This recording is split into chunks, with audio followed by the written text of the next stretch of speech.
હવે જ્યારે સમુદ્રની વાત કરીએ તો સમુદ્રયાનને પણ યાદ કરવું જ પડે. સમુદ્રયાન કહી દો યા ડીપ ઓશન કહી દો, બધું એક જ છે.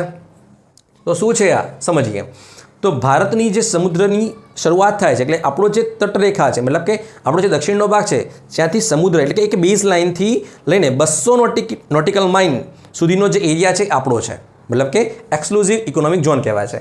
ત્યાં સમુદ્રના અંદર આપણે રિસર્ચ કરીશું, કંઈ મિનરલ્સ કાઢીશું, પેટ્રોલિયમ છે, મતલબ કે સમુદ્રના અંદર રહેલા જે મિનરલ્સ છે એનું રિસર્ચ કરવાનું છે. એના માટેનું મિશન છે સમુદ્રયાન અથવા તો deep ocean mission.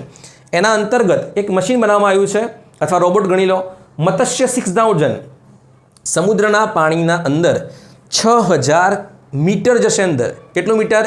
6000 metre. Kilometre પૂછાય તો 6 કિલોમીટર. હવે આ કોણે બનાવ્યું છે? NIOT ચેન્નઈ. તો શું છે NIOT?